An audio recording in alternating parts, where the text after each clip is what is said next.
الله أكبر.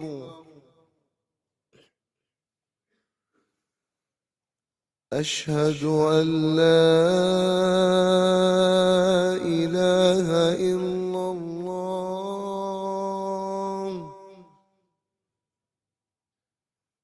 أشهد أن لا إله إلا الله.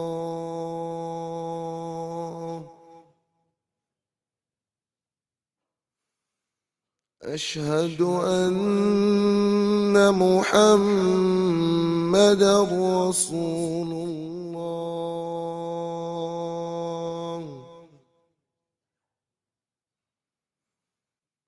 أشهد أن محمدا رسول الله.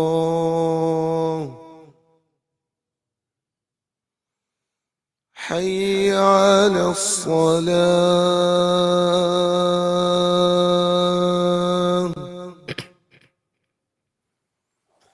حي على الصلاة.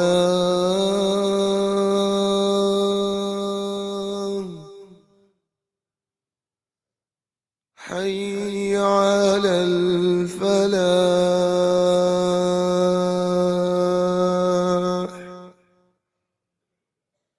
حي على الفلاح.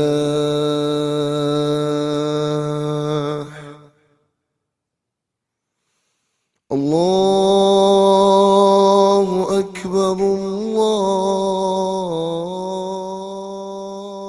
الله أكبر. لا إله إلا الله.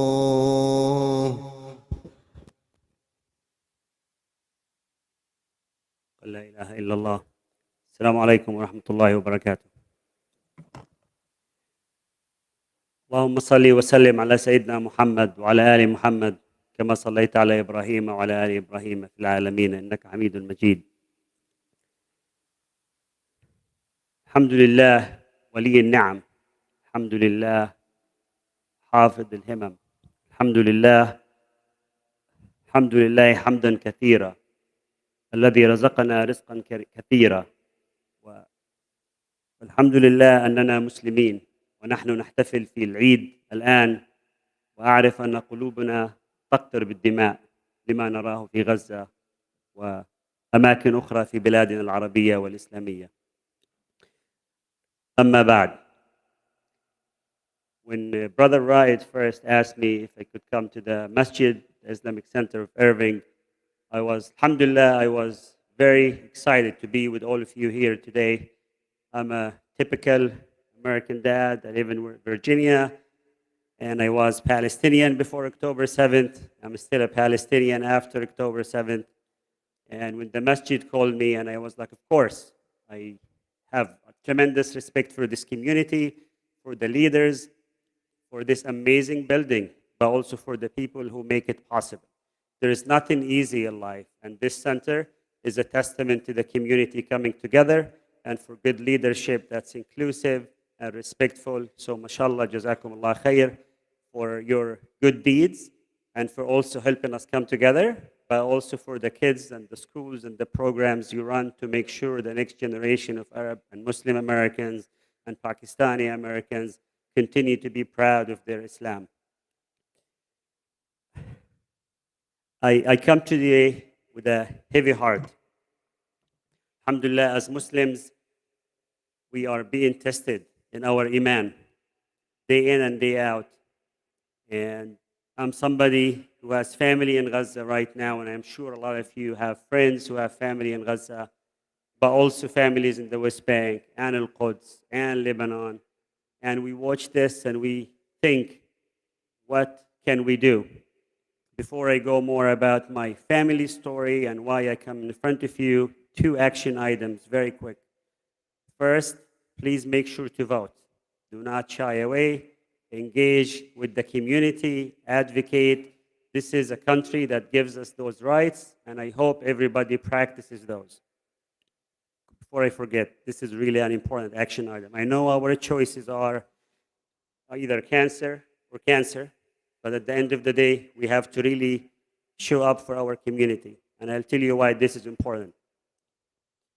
The second action item or call to action is everybody, you need to be careful where you spend your money with brands that does not support our community and brands that do not hear us.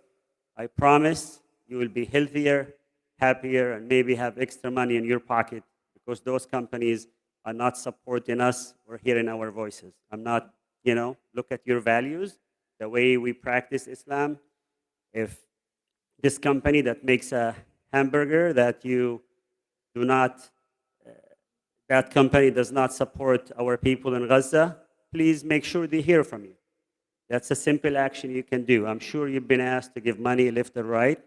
Alhamdulillah, continue to do that. That's important. But really, these are two simple things that I get asked all the time.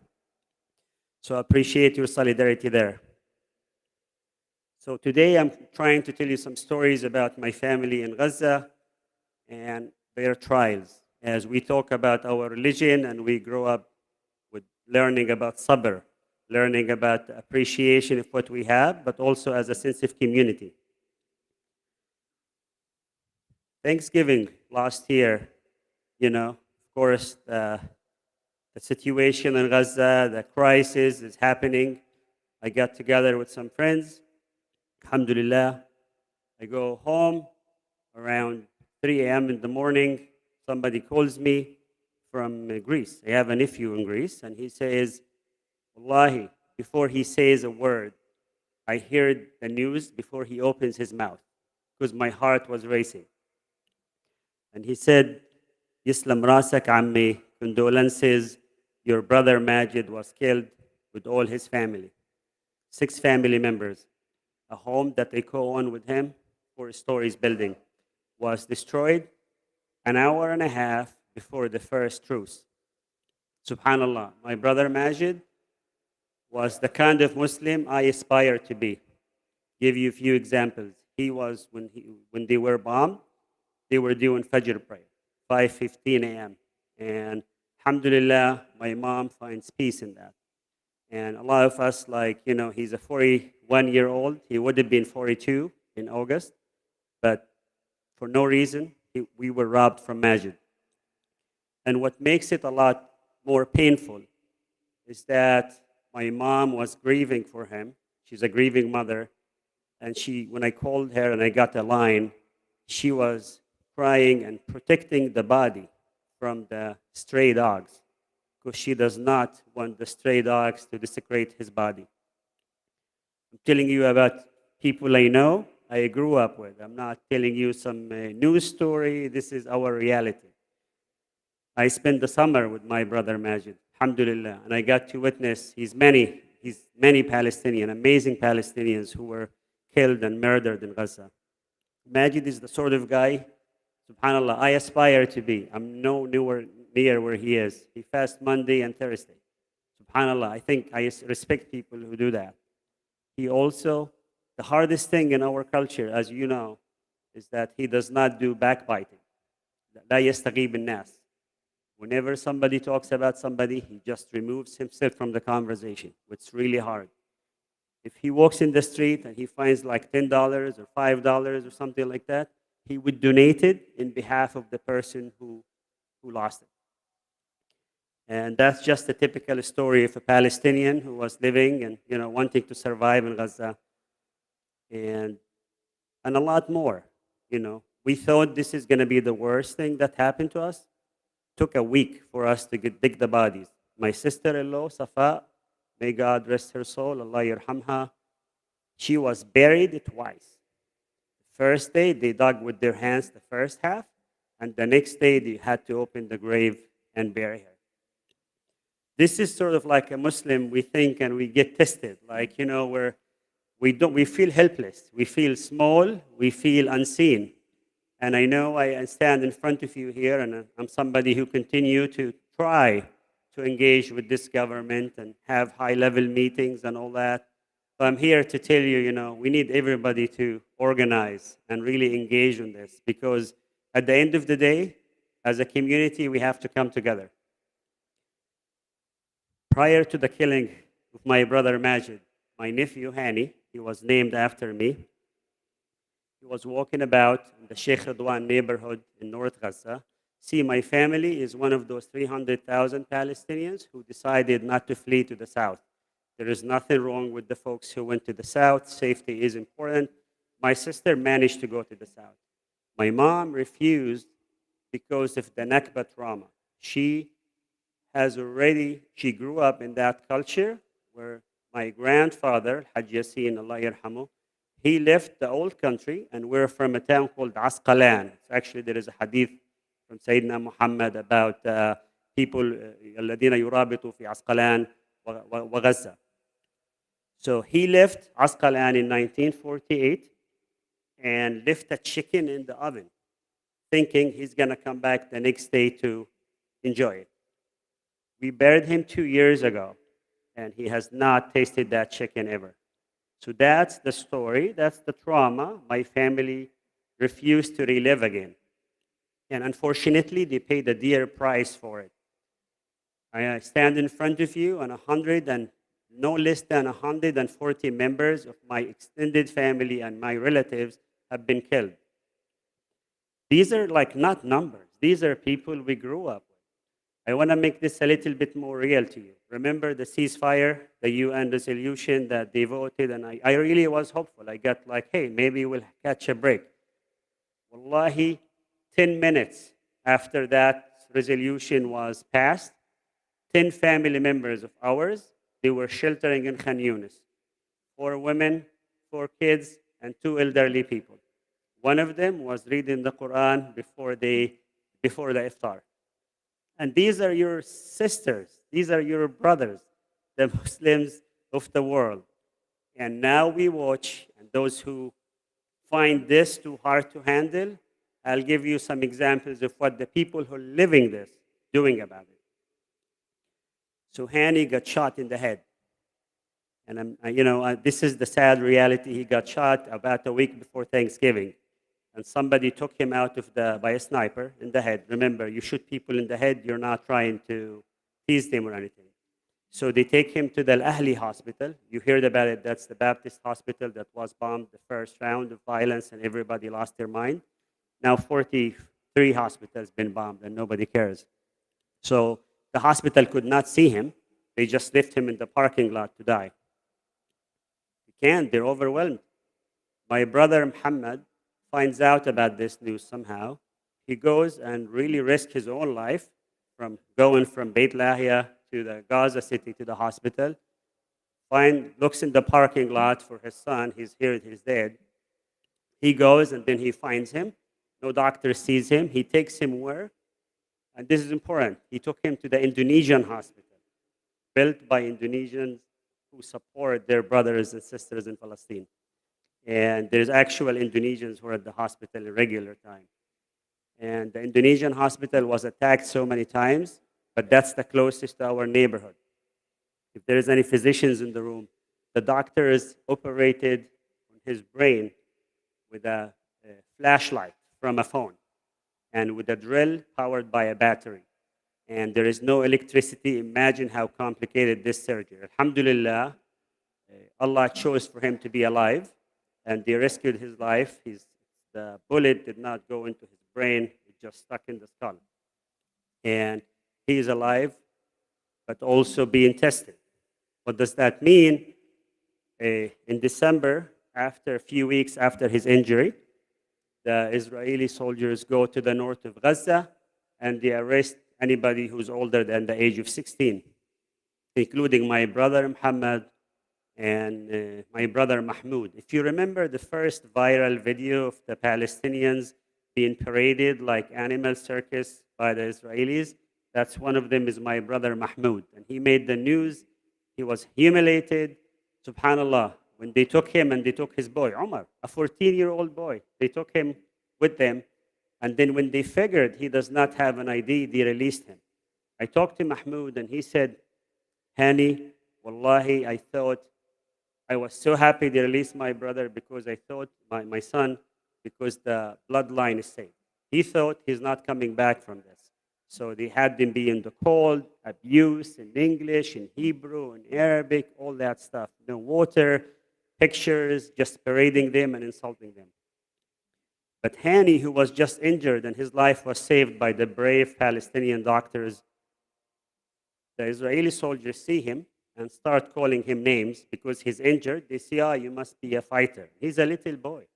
They keep beating him up in front of my brother Muhammad. Can you imagine? You're restrained, and then your boy is being beaten up by these kids who are from Poland or New York and France, and you are so helpless that you cannot do anything about it. Alhamdulillah. What can we say? You know, this is the reality that our families in Gaza are subjected to. There are a lot of horrors too in the West Bank. I do not want people to think, you know, this is just about Gaza. In fact, more than 500 Palestinians are killed in the West Bank since this operation. But we feel so ashamed that, you know, we're talking about 33,000 Palestinians. 70% of them are women and children. And, you know, we're every death of life is a tragedy. So this is sort of like stories that we hear and we document. And now I'm watching this here.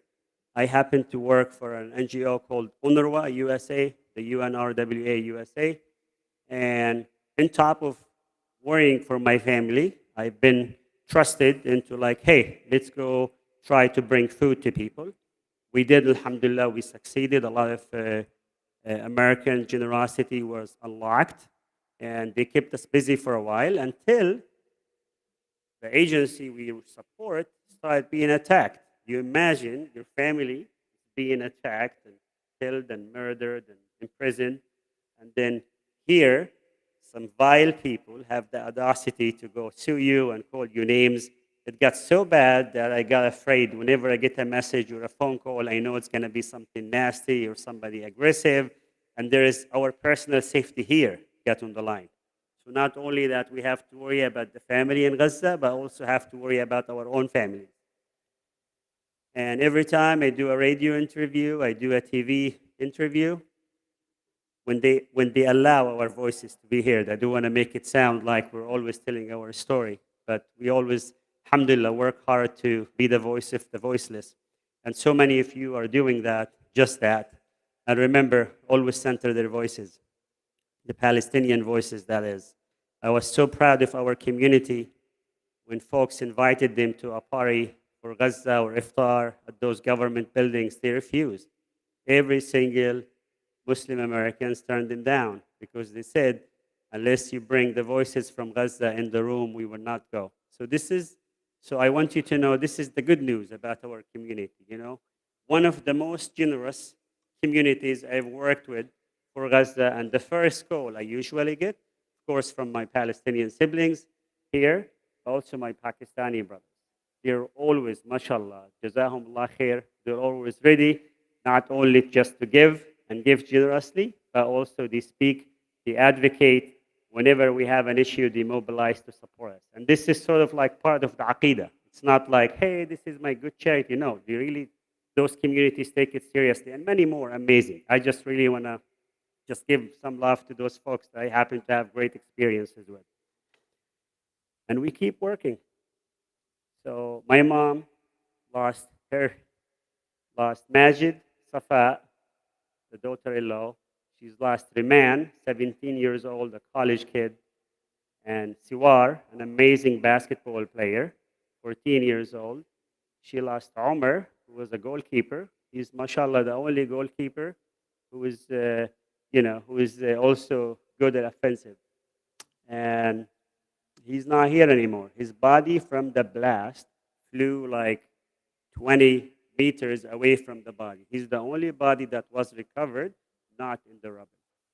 And you can imagine how people want to really bury these folks. And they're like, he's a little boy. And my grandma, my mother, their grandmother, thinks about, like she's paying farewell to her most favorite brother. I know we're parents. I'm a parent too. We don't have favorites. But we know that Majid was the closest to her. And she was weeping. But then when she broke down, I reminded her of something she has told us. And she said, Ana sabra, Ana sabra. And I would never forget this moment where she said she was patient, muhtasiba, and she thinks this is something she's going to find with Allah, inshallah, بعد هذه الحياة. And then what do you do now? This is a Palestinian family, not anything special, full-time civilians. Many more Palestinian families have suffered worse things than we've suffered. What do we do in Gaza right now? My brother been paraded, abused. My brother Majid was killed. Muhammad saw his boy being beat up. And my sister got 20 stitches in her head from the shards, the glass shard when the house next to her was bombed. What do? Do we stop? Do we say it's too much? I need to unplug? I mean, really, like, this is the moment where I'm watching here in Virginia and looking at my family in Gaza, and I say, how do you process this? And obviously, we have to deliver the messages to the communities.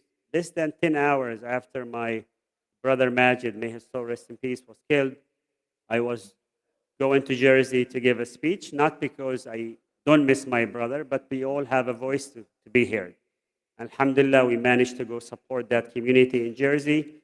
About a day and a half, we talked about it in CNN, because they don't give many Palestinian voices opportunities. Whenever the opportunity comes, I'm one of those people who would go and speak, because, I have faith in our cause, but I also know that as a community, we're better off by speaking out as much as we can. And it's different. I know we're in a different state. The politics is different. But really, as I've learned, there is no two sides to genocide. This is something I feel strongly about. My family continues to work with other people in North Gaza. We try to do what we can. But also, I want to remember not to forget that there are other communities in Gaza who are also being attacked.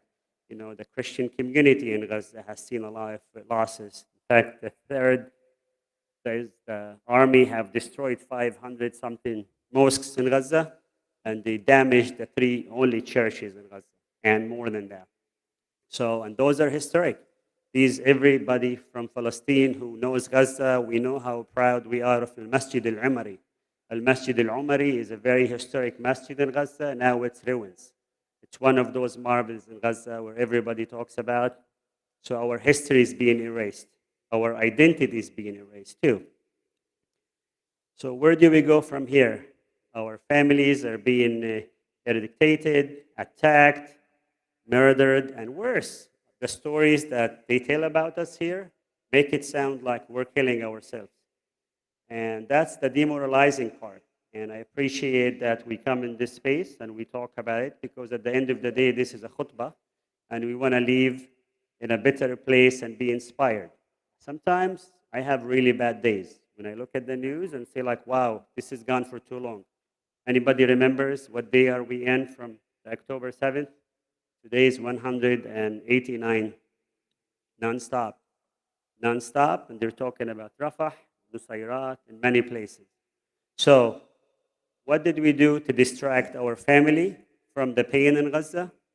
Alhamdulillah, a Palestinian imam in Michigan called me and said, Hani, I want to give you a challenge. Can you figure out how to provide food to North Gaza? He's from Gaza, he's an imam in Michigan, and he said, hey, can you figure this how to do it? Now, remember, I work for UNRWA, the largest humanitarian actor inside Gaza, but they have not been able or allowed to deliver for the North. Alhamdulillah, in the South, the work goes well. The majority of the people in South Gaza are getting the flour. I don't want to make it sound they're having a vacation in the South. It's horrible and tough conditions, but they still have some food. Late December, early January, my own family was surviving on pigeon food and rabbit food. I first saw this in the news and I thought, there is no way. Al Jazeera is exaggerating. Wallahi, my own sister was grinding this food, and when my mom smelled it, she said, no, I cannot. And she had to take it for her medicine. About 4 weeks where they could not do anything. And everybody's losing weight, not the pleasant weight loss. And at the end of the day, we figured out, even the cat, by the way, the cat refused to eat the bread that they had to eat to survive. And until now, kids are dying in Kamal Adwan Hospital. That's in North Gaza. The last victim of those that we've known is a 5-year-old girl. Her name is Noor Abu Aita. She passed away just 2 days ago from malnourishment and lack of medical care. And this is not a helpless situation. This could have been easily prevented. If you remember, on April 1st, there was a medical mission that was supposed to go to the Kamal Adwan Hospital, deliver supplies and food, and that medical mission was denied access. Subhanallah, in Islam, we're not supposed to say like, hey, if the mission made it, Noor would not. It's a matter of faith for us. So we always have to believe that God has a plan. And alhamdulillah, that we do. And so when we did, just to let you know, we started our family, we suffered so much, we started a soup kitchen in North Gaza. And we did this as a way to distract our family from the pain they've gone through. So they started collecting some veggies, the forage. Folks who know the Mediterranean, there are some greens like collard green. Technical names are Swiss chard, khubeza, common mallow. And people start collecting those. They're not grass, they're leafy green. Think arugula type and things like that. And persimmon, that's another one. So our family started a soup kitchen in the north, and they started providing meals to people and to their communities. And what this kitchen started to provide 120 meals a day. Now they provide food for more than 600 families in Gaza, in North Gaza. Subhanallah, a lot of NGOs are not able or not allowed to deliver despite their better judgment. And we, as a community led, we figured out a way to bring food to our neighbors. Now remember, I told you there is 300,000 families, 300,000 Palestinians in North Gaza, and we're only providing food for 2,000 from whatever the land gives us. Where there is so many people who failed the Palestinians, the land did not. Or I take a break. Zucchinis was supposed to be this big, but because they were not picked for the longest time, subhanallah, Allah gave him like a zucchini the size of a pumpkin. And they were cooking those for people and providing meals to orphans. There is a lot of orphans. There is an estimate of 30,000 new orphans in Gaza right now, and cooking for elderly people. So this is a family that's grieving, doing this to provide food despite everything for their community. I asked you for our second khutbah is, what's your excuse? What's your excuse not to step up, not to advocate, not to engage, not to at least call what this is? Udu Allah.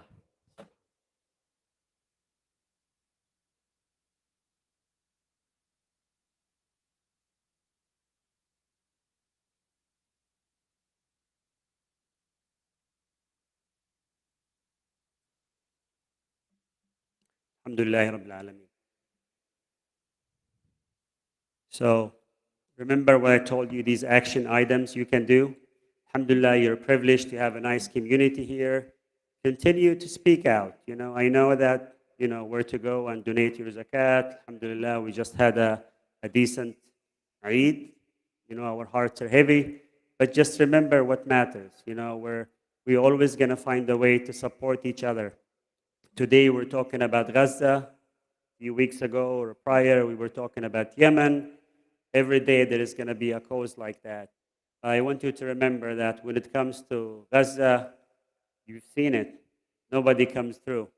Even those who talk about international laws and man-made laws and international, nobody's able to help. Subhanallah. Yani, when everybody fails you, Allah, that's what you go and you do your dua. Wallahi is very powerful. And I do want to make it sound that people are not hurt in Gaza. They are. People are not hungry in Gaza. They are. People are not afraid in Gaza. They are. Remember, الَّذِي يَطْعَمَهُم مِّن جُوعٍ وَآمَنَهُم مِّن خَوْفٍ. We may not be able to help them with the آمَنَهُم بالخوف, give them safety. But alhamdulillah, we can at least work hard to make sure they have food. And, we all come from communities that have experienced this at one form or another. But also, I know elections is coming, so just think about this. Do not use this as an excuse not to engage.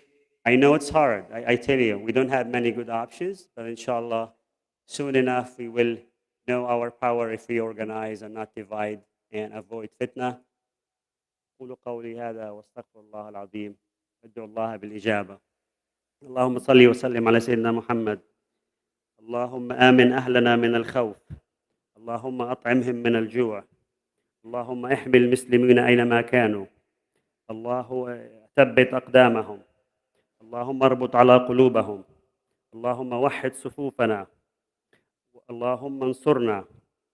اللهم أجيب الدعاء بنصرة أهلنا في غزة وفي القدس وفي الضفة الغربية وفي كل الأرض المعمورة. اللهم يسر لنا أمورنا. اللهم وفقنا لما يرضيك. اللهم تقبل طاعتنا وعبادتنا. اللهم آمين. وأنت يا مؤذن أقم الصلاة. السلام عليكم.